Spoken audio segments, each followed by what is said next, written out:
GPA 5 আমাদের দীর্ঘ 10 বছরের সাধনা। আমি কোনো আশা করি না আমি এ প্লাস পাবো, তো পাইলাম।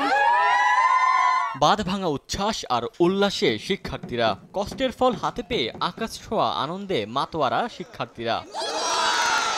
কারো চোখে আনন্দের অশ্রু, কেউ কেউ মুঠোফোনে ফল পেয়ে খুশির জোয়ারে ভাসে। প্রিয় বিদ্যাপীঠের ক্যাম্পাসে হই হুল্লোড়ে মেতে ওঠেন তারা। বাদ্যযন্ত্র বাজিয়ে নেচে গেয়ে উল্লাসে মাতেন শিক্ষার্থী, শিক্ষক, অভিভাবকরা। আমাদের শিক্ষকদের একান্ত পরিশ্রম, সাথে সাথে আমাদের অভিভাবক যারা ছিলেন তারা সবাই অনেক কষ্ট করেছেন। আমি কোনো আশা করি না আমি এ প্লাস পাবো, তো পাইলাম। আম্মু অনেক খুশি, সবাই স্যাররা অনেক খুশি। জিপিএ 5 আমাদের দীর্ঘ 10 বছরের সাধনা। তো এই 10 বছরের সাধনার মাঝে যখন জিপিএ 5 পাই তখন নিজেকে অনেক আনন্দিত মনে হয়। ভালোই লাগছে যে জিপিএ 5, আমি প্রত্যাশাই করেছিলাম যে জিপিএ 5 পাবো, তো এট লাস্ট পেয়ে গেছি আর কি। আজকের এই দিনটার জন্য আমরা বিগত 2 বছর অপেক্ষা করছি। আমার বাচ্চা বলেন, শিক্ষক বলেন, আমরা মা বাবারা বলেন, মানে অক্লান্ত পরিশ্রমে আজকের এই সুখের দিনটা আমরা দেখলাম। অনেক কষ্ট করছে, কষ্ট করার পর যে একটা ভালো রেজাল্ট দেখাইতে পারছে, এই জন্য আমি আনন্দিত। 1, 2, 3 ঢাকায় জমি জিতে নিন 100% ক্যাশব্যাক সহ 20 কোটি টাকার পুরস্কার।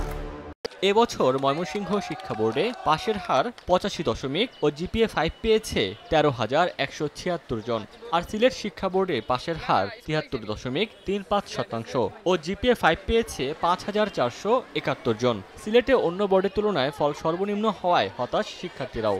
হাওড় অঞ্চলে আপনি দেখবেন ইংরেজি বিষয়ের, গণিত বিষয়ের, বিজ্ঞান বিষয়ের শিক্ষক, ভালো শিক্ষকের সংখ্যা খুবই কম। এমনও প্রতিষ্ঠান আছে উচ্চতর গণিত পড়ানোর মতো শিক্ষক নাই।